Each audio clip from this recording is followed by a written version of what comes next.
बिस्मिल्लाहिर्रहमानिर्रहीम, अस्सलाम वालेकुम। मैं हूं सैयद शहरियार अली नकवी। आप लोग देख रहे हैं घूसा वाइन्स और घूसा वाइन्स 2। गाइस, आज आपको मैं गार्जियन एंड वार्ड एक्ट और जुवेलियन जो जस्टिस एक्ट है इसके बारे में बताऊंगा। गार्जियन एंड वार्ड एक्ट का 6, 13, 24, 25 और 14, और जुवेलियन एक्ट जस्टिस एक्ट जो है उसका सेक्शन 2 का सब सेक्शन 9 जो है वो जो कि हमें रिकमेंड किया गया, तो वो मैं आप लोगों के सामने पढ़ के सुना दूं, क्योंकि हमारे एक भाई हैं राज, उन्होंने कहा कि ये देख लीजिए तो आपको काफ़ी सारी चीज़ें क्लियर हो जाएंगी।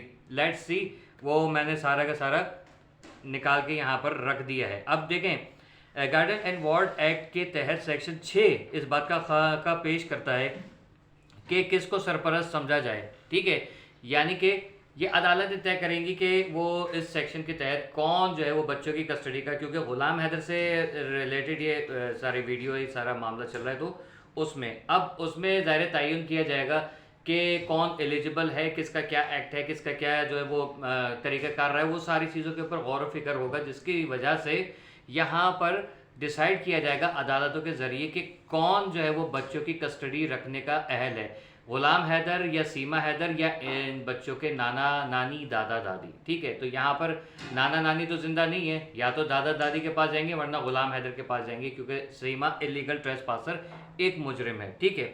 अच्छा, सेक्शन 13 जो है इसमें अदालत के अख्तियारात से मुतालिक है कि वो मखसूस हालात में सरपरस्त मुकर्रर कर सकता है। अब अदालत यहाँ पर यही सारी चीज़ें चेक करेगी। ठीक है, मुख्तलिफ हालात देखेगी। सीमा के जो भी इसके रोने धोने हैं कि मैं यहाँ पर मारी होती थी, वो सब चीज़ें सबूत और शवाहिद पेश किए जाएंगे। बच्चों के जो हवाले से, बच्चों की परवरिश, उनकी तालीम वगैरह के हवाले से जो भी हैदर वहाँ से सऊदी से इक़दाम कर रहा था और सऊदीया में जॉब कर रहा था, वो सारी चीज़ें, वो सब चीज़ें देखी जाएंगी, और उसके तहत भी सीमा हैदर कहीं से भी फिट नहीं बैठती है। ठीक है, तो अदालत जो है यहाँ पर भी अगर इंसाफ हो, जिस तरीके से नज़र नहीं आ रहा है अभी तक, क्योंकि इंसाफ उस वक्त होगा जब केस पुटअप होगा, केस पुटअप नहीं हुआ है।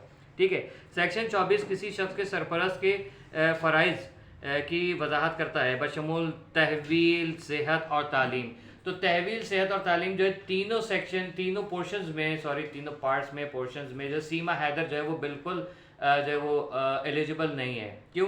क्योंकि वो इलीगल, अब बच्चे इंडिया के नेशनल नहीं हैं, इंडिया के सिटीजन नहीं हैं। ठीक है ना, तो यहाँ पर गुलाम हैदर के बच्चे क्योंकि पाकिस्तानी ओरिजिन है, और पाकिस्तान उनका ओरिजिन है, वो नेशनलिटी पाकिस्तान की, तो बच्चे आएंगे पाकिस्तान ही अव्वल आकर। और क्योंकि यहाँ पर बच्चों की तालीम, सेहत वगैरह, यहाँ की जो वीडियोस थी बच्चों की वो दिखाई जाएंगी, और वहाँ जब अब बैठे हुए बच्चे तो वो वीडियोस दिखाई जाएंगी। अब कुछ पार्टीज़ वगैरह में थोड़ा सा वो कर दिया जाता है कि हाँ बहुत अच्छे खुशहाल नज़र आ रहे हैं, तो वो चीज़ें काउंट नहीं होंगी। ठीक है ना, तो पार्टीज़ में तो हर कोई तैयार हो ही जाता है।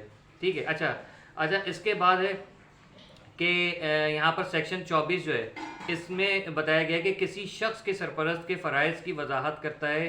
अच्छा, ये मैंने आपको बता दिया। सेक्शन 25 जो है अदालत को इख्तियार देता है कि वो अपने गार्डियन को वापस करने का हुक्म दे बग़ैर इजाज़त। ठीक है, यानी कि वो जो कोई भी गार्डियन होगा उसका, जो बच्चों का वो गार्डियन मुकर्रर करते हैं, तो उसके हवाले से मकसद ये कि जैसे सीमा के लिए AP सिंह ने कहा कि mother is the best custodian.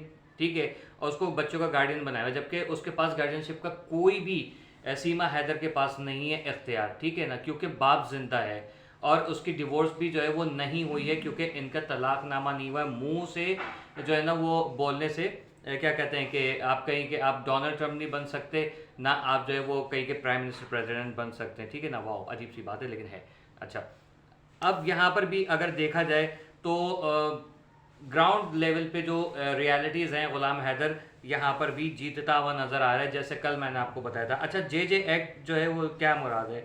इससे मुराद है जुवेनाइल जस्टिस एक्ट, जो नाबालिग मुजरिमों के लिए कानूनी कार्रवाई को कंट्रोल करता है। यानी कि जो माइनर्स हैं वो अगर मुजरिम हैं तो ये बच्चे तो मुजरिम नहीं हैं। ठीक है, तो यहाँ ये JJ एक्ट जो है वो आई थिंक के नहीं कोई असर करेगा, लेकिन फिर भी। और JJ एक्ट का सेक्शन 2 का सब सेक्शन 9 जो है आमतौर पर इस बात की वजाहत करता है, कि कानून के तहत नौजवान क्या होता है। ठीक है, कानूनी रूप से जो है वो भी 10-12 से ऊपर जो है वो देखा जाता है। अब बच्चे जिस उम्र में इंडिया में गए हैं, उस वक्त जो फरहान खान इब्ने गुलाम हैदर, वो जो था वो 9 साल का था जब वो गया था। ठीक है, या 8 साल का होगा। अगर अब वो कह रही है सीमा कि अब 10 साल का है, तो इसका मतलब है 2 साल हो गए वहाँ पर बैठे तो 8 साल का था। अगर कहेगी कि 11 साल का है तब वो 9 साल का होगा, ठीक है ना, ये बात फैक्ट है। और जो बच्चों के डेट ऑफ बर्थ है वो गुलाम हैदर वहाँ पर प्रूफ रखेगा, जिसकी वजह से बच्चों की उम्र का तयन होगा, वो सारी चीज़ें सामने आ जाएंगी। अच्छा, आमतौर पर एक मखसूस उम्र से कम उम्र के फ़र्द का हवाला देते हैं, जिसे नाबालिग कहा जाता है। ये तो आपको सबको पता है, यानी कि 18 साल से कम उम्र इंडिया में, पाकिस्तान या शायद इंडिया में 16 साल के हो गए तब भी हैदर के बच्चे जो हैं वो मतलब क्या कहते हैं, इनोसेंट है और एलिजिबल है कि गुलाम हैदर के पास जाएं। और अगर आप पाकिस्तानी हवाले से देखें, पाकिस्तान में भी 16-18 की एज है, 18 की एज कर लें तब भी जो है वो हैदर के बच्चे हैदर के ही पास आएंगे। सीमा हैदर यहाँ पर, सॉरी सर, आपने थैंक यू सो मच, आपने ये एक्ट है जो ये कवानीन है मुझे समझाए, लेकिन यहाँ भी किसी भी तरीके से जो है वो सीमा हैदर एलिजिबल नहीं करार पाएगी। और इसमें जो भी चाहे एपी सिंह कोई भी इसमें ज़ोर ज़बरदस्ती कर ले, कुछ भी मजबूरियाँ उठा के बना ले, वो चाहे सीमा का नकली आधार कार्ड बना के उसको हिंदुस्तान का सिटीज़न बना दे, ठीक है, क्योंकि CAA का कानून था, उसके हिसाब से भी 2014 में जो है, जो लोग माइग्रेट करके लीगली या इलीगली मुस्लिम से हट के जो जो वहाँ गए थे, तो उन लोगों के लिए, ख़ास तौर पे हिंदुओं के लिए जो वो कानून था, तो उस हिसाब से भी सीमा हैदर जो है वो इंडिया में रहने की अहल नहीं है। अब आप बताइए कि यहाँ पर आपने जो मेरी हेल्प की है, इसका मैं तहे दिल से मशकूर हूँ। आपने बहुत बहुत अच्छा मेरी और क्या हम सब के लिए जो है आपने एक पॉइंट ऐसा रखा सामने कि अच्छा हुआ, हमारे इल्म में भी इजाफा हुआ। तो गाइज ये चीज़ थी कि जिसकी वजह से सीमा हैदर के जो भी वहाँ पर उसको ज़बरदस्ती घुसेड़ने की कोशिशें की जा रही हैं थ्रू AP सिंह या और जितने भी उसको सपोर्ट कर रहे हैं, किसी भी तरीके से सीमा हैदर जो है वो एलिजिबल नहीं है हिंदुस्तान में रहने के, उसको तो डिपोर्ट किया जाएगा। लेकिन यहाँ बात हो रही है बच्चों की कस्टडी के हवाले से, तब भी जो है वो बच्चों की कस्टडी कल जैसे मैंने आपको बताया और आज बता रहा हूँ, वो दोनों हवालों से जो है, दोनों लॉज के हवाले से, यानी कि फॉरेनर एक्ट 1946 और ये जो आपका क्या कहते हैं वार्ड गार्जियन एंड वार्ड और जुवेलियन एक्ट जो है उसके हवाले से भी गुलाम हैदर ही बच्चों का जो है वो गार्जियन बन सकता है, गार्जियन है बल्कि, ठीक है। और चाहे कोई कहे कि नहीं, कोई पाकिस्तानी जो है इंडिया में वो अप्लाई नहीं कर सकता, सॉरी केस दायर नहीं कर सकता, इंतहाई कोई बहुत बड़ा गधा है या गधी है जो भी ये बात करेगा, ठीक है। लेकिन अगर आपने ये चीज़ नहीं रखी हुई है कि पाकिस्तानी नहीं कर सकता केस,